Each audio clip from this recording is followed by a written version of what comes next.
We will call the special plan commission meeting to order. We don't have minutes to look at, so we'll get right into it. Discussion and possible action on final development plans for a building expansion at 1101 Carmichael Road, St. Croix County Government Center. Thank you, Rich. Tonight we have St. Croix County Government Center on the docket. They've submitted some final development plans for our review. Most specifically, this project will consist of expanding the existing building to the south, as well as a slight addition to the north as well. One notable difference as well from the concept plans that you might remember from last time is there was a connection down to Vine Street, but that's no longer the case with this proposal. We do have the applicants here tonight to speak on behalf and help answer any questions that you all might have. Well, I'll move for approval on recommendations on the actions that are listed as far as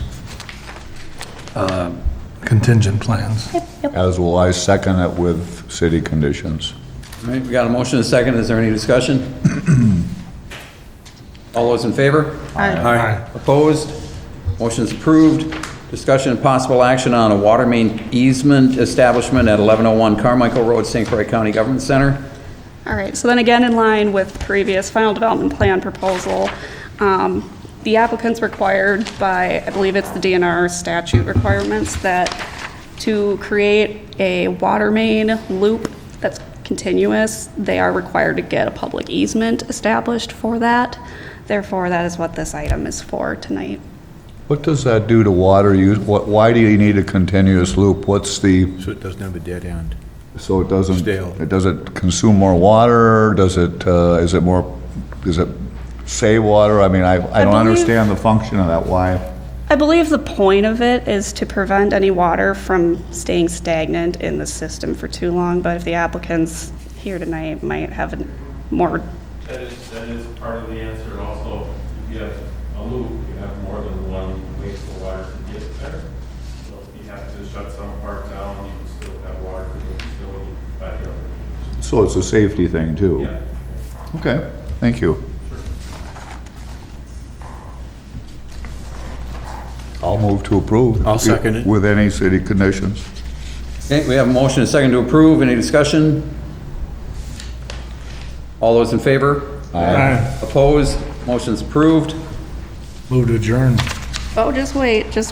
I have a communication item actually I would like to discuss. So, as you all probably remember from last time, Reuter Walton submitted their concept development plans to discuss apartment building down here in downtown.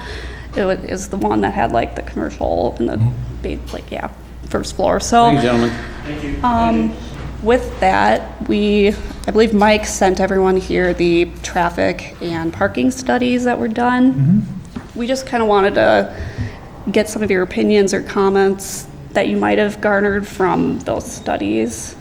Let me comment if I will. I think Yeah. they've done a tremendous job of monitoring their intake and what they would control as far as who lives there and parks there.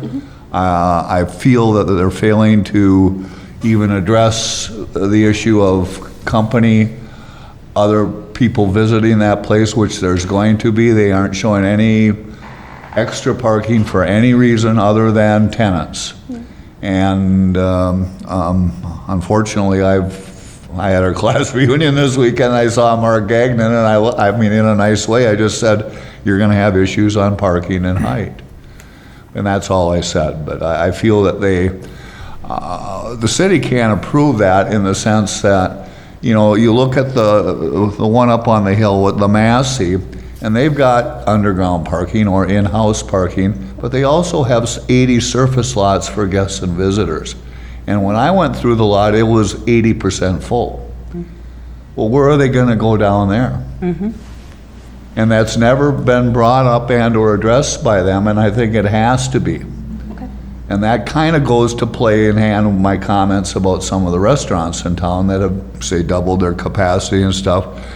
They've been allowed to do that and gotten away with all their original permits and or okays for parking, and their business has changed, and we have to recognize that, to be fair to everybody. The whole issue here is not to pick on anybody, but to be fair. Right. This parking issue, unless we control it properly, we should all just go home.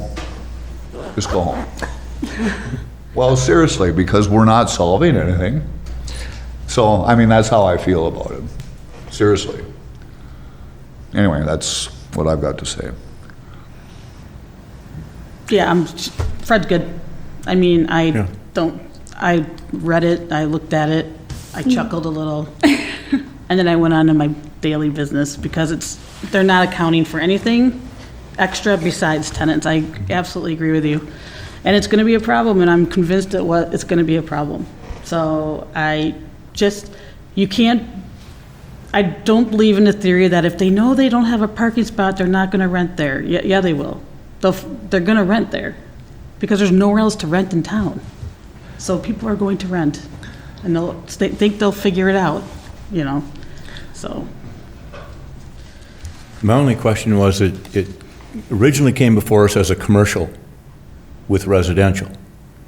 And now, isn't it a residential with a little bit of commercial? And isn't it viewed differently? It's one commercial, Yeah. one piece of commercial. Yeah, it's 98% residential, 2% commercial. I want to say, Yeah, this one has always been mostly residential, 109, Okay. 112 units, with some commercial up on First Street, or Second Street, rather. So it's always been that way, Pat. Okay, and we've treated it the same for parking?